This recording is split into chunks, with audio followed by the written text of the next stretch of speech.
fun fact to kick off proceedings. The shortest Grand Prix race career, I'm talking about race, someone who qualified for a race, Ernst Loof. He qualified and started the 1953 German Grand Prix and retired after 2 meters. The car failed, which is kind of sad because he actually co-founded the company that built the car.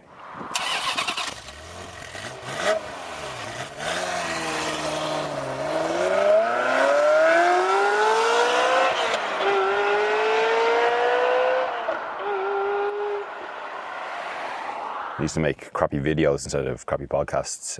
I used to start off with a fun fact, and I haven't done it in a while. I didn't want to pigeonhole myself into doing it all the time because sometimes I just don't have a good fun fact. Sometimes I forget, you know, I'm stupid like that. Yeah, Ernst Loof, he co-founded Veritas, which was a kind of, well, I think they started pre-war, post-war, small volume German sports car manufacturer. They raced and built some road cars. Poor old Ernst, he died 3 years later after that German Grand Prix. He was only 46, I don't know what happened to him. You may remember actually as well, because a few years later the company was rebirthed. I don't know, someone must have bought the name or some shit. And Hammond drove it on Top Gear, a big, real crazy looking, you know, no windscreen, 2-seat sports car thing with a massive long bonnet, and had the V10 from the E60 M5. Ridiculous thing. I'll post a picture of it on my Instagram. You'll recognize it as soon as you see it, and then, you know, feel free to look up the clip on YouTube because it's a ridiculous thing. It's ridiculous. Anyway, sorry, you probably heard my cracking knuckles. I'm not walking this time. I'm actually, you're joining me from the back seat of my E39 5 Series. That's sitting in my driveway. Reason being, obviously, you know, let's try something different. Maybe the walking around is not the way to do the podcast. Maybe I should do it more in a more relaxed setting. But also, it's Bank Holiday Monday in Ireland, and the weather is beyond shite. Piss and rain, and the wind would lift the rocks off the ground. Sure, so it would. It's that blowy. Yeah, classic. You know, welcome to Ireland. It's only, you know, May, but I can't really complain because it was really nice. It's just gone really shit. But there you go. But I have a flask of coffee with me, which I'm spilling on myself. Lovely. Nothing will get those out. Coffee stains. Yeah, so I have a flask of coffee and I'm going to talk shite about cars from the backseat of my car. The E39 is still for sale, by the way. I had to crawl in to the back seat because I can only get in by the driver's door because the battery's disconnected and therefore the central locking doesn't work. But yeah, no, it's still for sale. Look, it is. I have to get rid of it because I don't have the time nor the money nor the space to do anything with it. But it's far from salvageable. It just needs a new water pump and belt. It was driving up until I parked it, so you know, the genuine offers will be considered. Because I'm not going to scrap it. I promise I won't. Because then I keep reading stuff like fucking Piston Heads put up an article the other day. You know, the E39 is 25 years old this year, and you know, oh look at the prices of even regular E34. Shouldn't read shit like that. You know, it's hindsight's 2020, and you know, no one can tell the future. Anyway, I'm going off topic. Yeah, so I'm in the back seat of the BMW. What's been going on in the car world since I last spoke to you? When did I last speak to you? I don't know, Tuesday or something. I suppose, you know, let's keep the tradition going and talk about fucking electric cars. Probably the one that stood out the most, the VW ID4 GTX. GTX, that's going to be the sporting moniker for the entirely electric, ground-up electric vehicles. So this is essentially the hot hatch version of the ID4, and it is the most half-hearted piece of crap I've ever seen. The styling doesn't really give anything away that it's the sporty one. The performance, I think, rivals, if not beats, maybe even, you know, the equivalent Golf GTI for like power and not the 60. Obviously, it's going to be four-wheel drive because it's an EV, but whatever. It's dull as ditch water. They haven't tried. Also, GTX, I used to work in a bank, and one of the main in-house software we used was GTX. So that abbreviation is tarnished to me. So even if it was a really good car, I don't even think I could drive it knowing it was called that. Anyway, moving on from that dull piece of crap.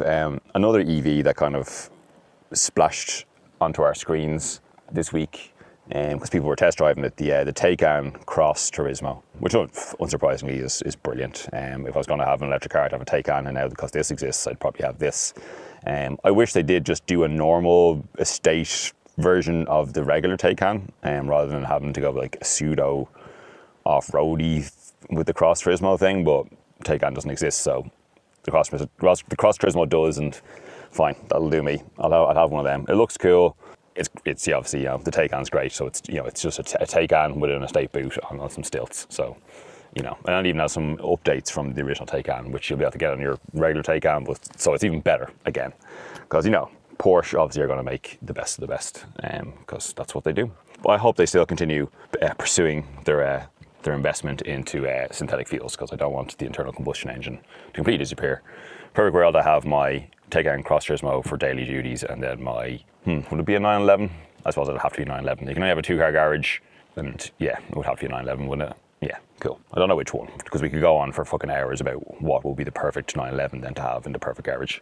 That's a story for another day. Some really dull stuff then that happened. The US version, because the American car market is weird. The 2020 model year Civic was like, the press releases was launched for America, and unsurprisingly, they've really toned down the exterior design. Because obviously the exterior design of the current Civic is up for debate, all right. And like even outside of Type R guys, it's a bit out there. I like the Type R, the current one. I think it's so out there, like it's so confident in its unashamed, be-winged body kittedness, and it's a JDM car, so like cool, whatever. I really like the Civic Type R, and I didn't used to like any Civics and Hondas back in the day, but for some reason this one has really just got it's sunk its teeth into me. I even think I'd have it over the GR Yaris. Just putting it out there. Anyway, yeah, but like we have to assume the European one will look like this as well. But like wow, it's like designed by committee. It's the safest, blandest, safe blend. I'll put a picture of that up as well on my Instagram. It's like it literally has no styling. Which again used to be a trait, I suppose, of Japanese cars back in like the 80s and 90s, is that like they had basically no styling. They were just functional. And now when you look, I know it's the nostalgia effect, but good quality 80s and 90s, just run-of-the-mill Japanese cars are increasing in value because loads of people's parents had them when they were kids. So we'll see. Styling isn't everything on a Japanese car, but God, it's really dull. What other stuff happened? Oh, some journalists got to drive the Lotus Evija, their crazy new EV hypercar that's going to be coming out, which I really like the look of, I must say. As soon as I saw when they first released obviously it wasn't what would you call it? It was just the launch that we're going to build it, and then obviously they had a clay model or whatever the hell it's made out of. But the way it looks, I think it's cool. But anyway, yeah, they let journalists drive a pre-production version of it at the Hethel. Is it a Hethel track? Is that what they call it? Anyway, again, off topic. I think the lowest track is called Hethel. Yeah, no, it's very pre-production. It was reined back to 1,600 horsepower, which is about 400 down on what they claim the final car will have, which is ridiculous, which I'll get to again in a moment. And it didn't have loads of the electronic, fucking torque vectoring craziness it's going to have. And the ABS hasn't been calibrated properly, so it really engaged very early, and this, that, and the other, whatever. But one thing that does sound good is that people were saying it dynamically, taking it around a track, it had Lotus feel to it. I think they've gone with a hydraulic steering setup. Yeah, and the way it drove was quite Lotus. The sad thing is though, I really wish Lotus did the Lotus thing, which Colin Chapman, I'm paraphrasing, I can never get the exact words, but add lightness. That's the thing. He's like, okay, his racing cars were pretty dangerous because of that fact. But Lotuses are about being lightweight and being dynamic, and not so much be damned with the powertrain, but it's not the be all and end all. Ugly 4 cylinders that Lotus has had at times. Yeah, I really wish Lotus managed to build a 500 horsepower EV sports car that weighed less than a ton. That'd be way more interesting. But of course then, if they made a 500 brake horsepower car as opposed to a 2,000 horsepower car, they wouldn't be able to sell it for £1.7 million before tax. Yeah, ridiculous. Nobody needs 2,000 horsepower. Nobody. Nobody needs a quarter of 2,000 horsepower. But look, I'll even put a seal at 500. If they could give us a 500 horsepower sub-ton sports car, I'd be way more impressed. But anyway, look, it does seem like it's going to be at least it'll be interesting nonetheless. I look forward to the finished product. The Maserati Quattroporte Trofeo has has the V8, the Ferrari V8 in it. You'd have to assume it's kind of like a flag because like I think they're bringing out a new Quattroporte soon enough. Yeah, big shuffle at Maserati. But anyway, sorry, I'm gonna take a sip of my coffee. Yeah, like look, the current Maserati, the current Quattroporte doesn't look anything as good as the Quattroporte 4.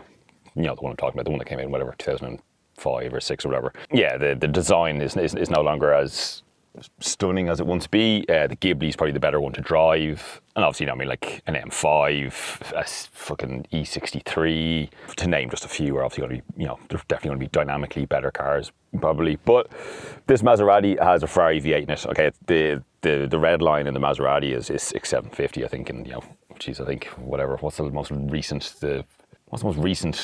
Ferrari iteration of that V8? What the fuck is it now? F8 Tributo. I think it revs out to about 9 in that. But anyway, fuck it. It's an Italian 4-door executive car with a V8 from a Ferrari in it.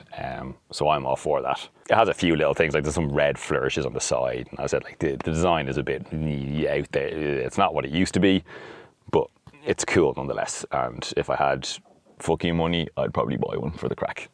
I am going to talk about some Formula One news, but I'll save that for the very end, because I know not everyone is that interested in Formula One. One thing I did, I watched Harry Metcalf. I watched it just this morning. He put up a video of the Golf 4. The thing that stood out the most from watching his video is that like the price of the thing. He said it was 50-something grand, and you could spec it up, blah blah. So I was like, I'm going straight on the configurator and seeing how much I can spec up a Golf 4 to. And one of the things he said in his video was that white is standard. There's only 3 paint choices. White is standard. And then there's black, which is a little bit more, and then the infamous Lapis Golf or blue that we've all become associated with Golf 4. That's the one you pay the most money for, which is ridiculous. But for some reason, if you go on the Irish configurator, white is still standard. Lapis blue is the next one up for something silly, and then the black is the most expensive one here. And it says slightly different. Our one says black pearl effect, like diamond black pearl effect, since it is, and then on the UK side it just says black pearl. There's also a little caveat on the UK site where you can, you know, request things, so you can definitely special order paints in the UK, which I don't think you can do here. And I'm getting completely off topic. Anyway, did I take a screenshot? I spec'd up my Golf 4. Oh yeah, one thing I noticed from Harry Metcalf's video as well is that the touchscreen in the Golf 4 Mark 8, every time you touched it or did something, it made like a haptic, well, like not even a haptic, but like it made a noise every time you pressed something, which I'm sure you can turn off, but like that's obviously the default fucking touchscreens, man.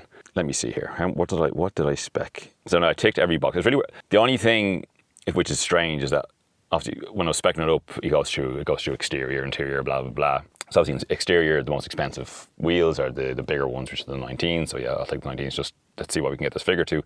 Then I got to I think it's the performance pack, which is something like, I think it's like 2,800 quid, something weird like that. But for some reason you can't have the big wheels and the performance pack, but then overall the performance pack brings the total price up higher. So I went for the performance pack for the small wheels. Anyway, again, getting off topic, I managed to spec up my Golf 4 to €81,445, which is just mental. That's 20 grand worth of options, by the way. And some of the stuff, I'd have to go back through it, but some of the stuff is like, why isn't that standard? But anyway, well, obviously you can see why it's not standard, because you can manage to get the figure up to 20,000 just in extras. Yeah, that's crazy. I know no one's actually going to pay that for it, but still, just the fact that you can do that is ridiculous. Like Harry also, like, you know, kind of, he's going to the performance figures that Autocar got for the Golf 4 and whatever, if not 60, not 100, whatever. And he's like, basically, you know, those were the kind of figures we were getting in 996 Porsches back when they were released. And then I was thinking, Jesus Christ, you get a fucking absolutely beautiful 996 for 82 grand, which I would definitely, once it's like, you see for 80 grand, it's going to have its engine modifications, we should say. Yeah, all day long.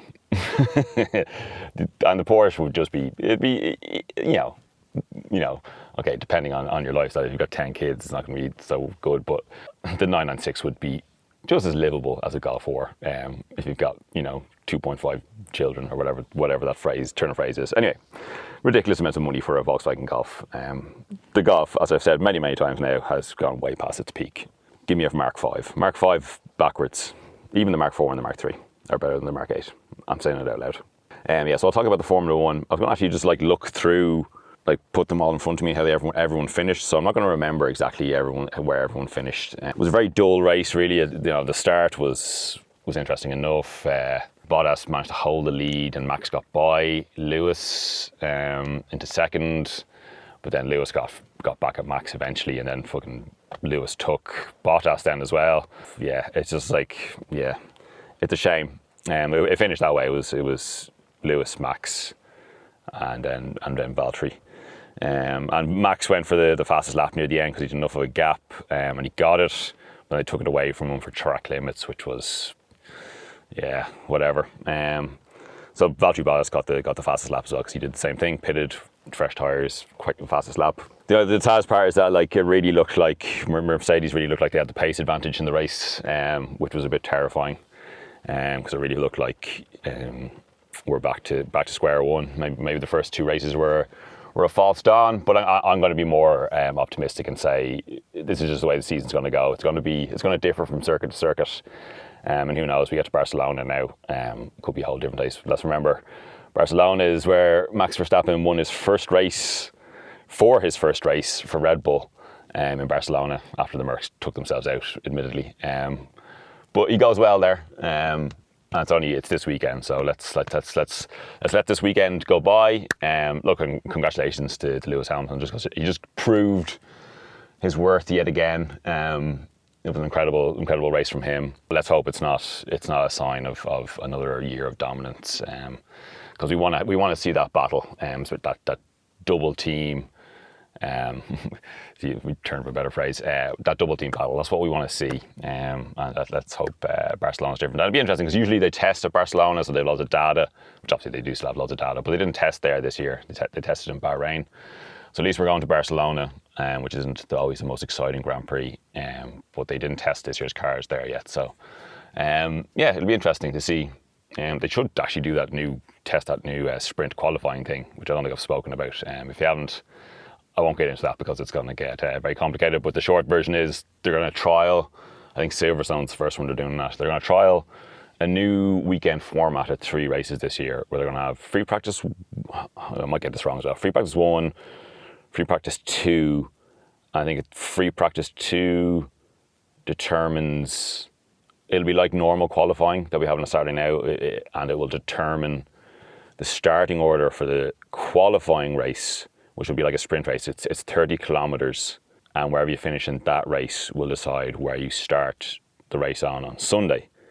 And there'll be 3 points for first, 2 points for second, and 1 point for third from the sprint race as well. It's controversial. I don't think the current format needs changing, especially the little tweaks they made to it now, where free practice is only an hour long, rather than 90 minutes.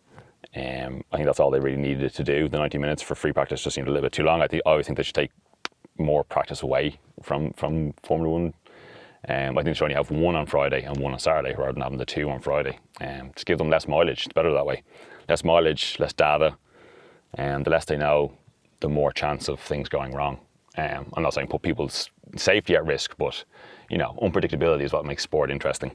Well, how else did everyone else do? I can't remember who finished 4th. Was it Lando Norris?